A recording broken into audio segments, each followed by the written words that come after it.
Welcome back everyone. Let's go ahead and take a look at the Samsung Galaxy S7 Edge and see how this phone holds up in 2022. Now I will definitely tell you, although I love this phone, it's approaching 6 years old now. Actually, it's over 6 years old by this point, and I probably wouldn't recommend buying this phone anymore. I think it was great when it first came out, and I do think it really kind of re-sparked a lot of joy that, Samsung was kind of fizzing out at this point. For those of you who don't remember, Samsung kind of did some weird things with the Samsung Galaxy S6 and the S6 Edge. They didn't really give it certain features that they probably should have, and then with the S7 Edge, they were actually giving it the microSD card slot back, and they increased the battery size, which was really cool.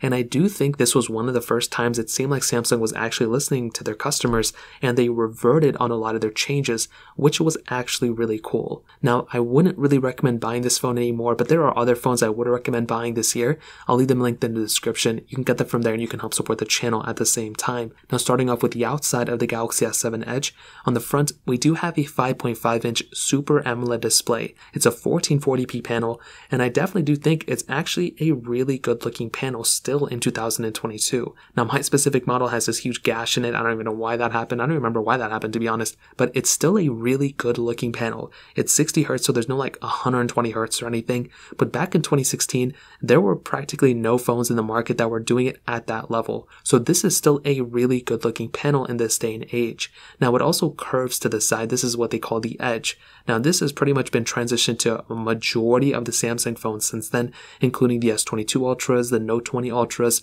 A lot of phones they have in the market right now do still incorporate this edge, which stemmed from the S6 Edge, which stemmed from the Note Edge, but it's still a really cool thing that they added here, and it kind of makes the phone feel a little bit premium, and it makes it feel a little bit thinner as well when you're holding it on the sides. Now, you have the bezel on the top and bottom, quite a bit of bezel. It's not ugly, it doesn't feel really bad, but that home button on these types of devices with the capacitive keys at the bottom is so outdated now, and that is probably the thing that makes this thing look very, very dated. It doesn't look ugly, but definitely when you look at the Samsung Galaxy S8 series, that phone looks way better than this thing for sure. Now, we do have a micro USB port on the bottom. This was the last Samsung Galaxy S phone to have a micro USB port.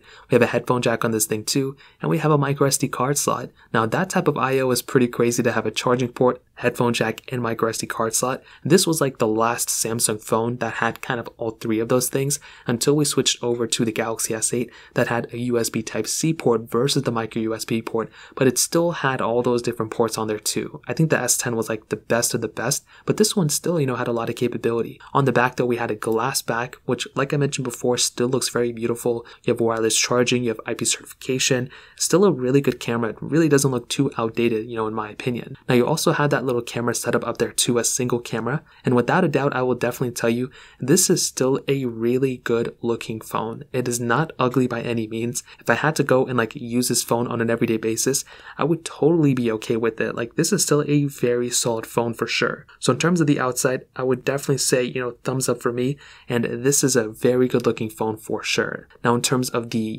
camera itself, this is a little bit of a different story. So this is very interesting though. It had a single camera setup on the back, so a 12 megapixel wide angle lens, had a 5 megapixel wide angle lens on the front, and this is what I'll tell you about this specific phone.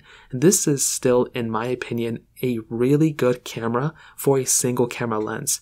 Now, you can only do 4K at 30 on the back, and you can pretty much, I think, only do 720p on the front, but this is still a good camera setup, It's not a super outdated one, and one thing that I mentioned before about a lot of Samsung phones is that they actually go ahead and throw in a bunch of features in these cameras. It's not even funny. They just throw pretty much everything they have inside of a camera application into these ones, and even back in the S7 Edge, they did the same thing here too, which was so cool. So the camera, again, they have a lot of capability within, but compared to the phones and cameras that we have nowadays, it is pretty outdated. You're only getting a single lens. You're not getting, really any, zooming in, zooming out at the levels that we have now. There's no 8K, there's no 4K at 60 on the front.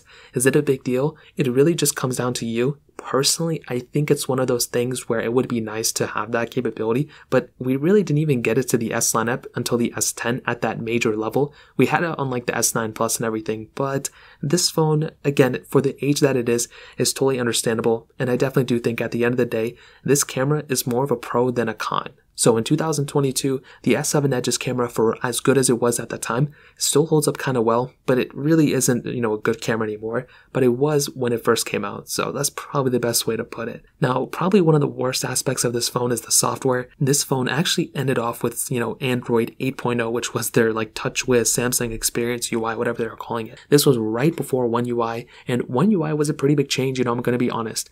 It was still, a work in progress for Samsung, but, Samsung Experience, to be honest, when I boot this phone up, or I boot up any of my phones, the Galaxy S7, the Galaxy S6 or S6 Edge, all the phones that were kind of around this era, I definitely can see how Samsung has really improved on their UI since this specific version of software. Now, Android 8 is a very, very outdated version of Android, and I would not recommend anyone using that version of Android anymore. And this is the thing that really dates this phone. The software is the main reason I would not recommend buying this phone anymore, and that is mostly because it is a outdated device when it comes down to it. It's not an ugly phone, it doesn't feel bad, it doesn't even feel cheap, but when you look at the software, it is a very unsecure version of software. There's not really too much you can do with it. If there's a custom ROM for this thing, then I would recommend doing it. I was able to custom ROM a Galaxy S7 and Galaxy S6, maybe even a Galaxy S7 I was able to custom ROM. I don't really remember if you were able to custom ROM it, but this is the problem. The software is outdated and it's just not a secure phone. I think it stopped getting security updates about 2-3 years ago as well. So again, just doesn't really make too much sense to buy this phone anymore.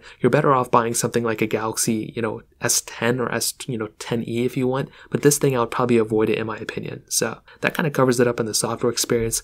Now in terms of performance, this device has that Qualcomm Snapdragon 820 chipset inside of it, quad-core CPU with Adreno 530 GPU with 4GB of RAM on each of the models that, this phone actually had. Now what I can tell you about this phone's performance is that it really is kind of bogged down from the chipset inside. So it's not only bogged down from the chipset, but it's also bogged down with the software. So with this type of phone, you're really kind of stuck in a situation where the software isn't the best. It didn't even really seem tailored for this phone, and things are kind of glitchy and things are kind of slow. So when I'm going through and I'm playing certain games, or if I'm doing certain things on this phone, not only is it, kind of a choppy experience compared to phones nowadays, but it's also quite a bit, but it also kind of overheats this phone as well, which is something that's very common with a lot of these older phones.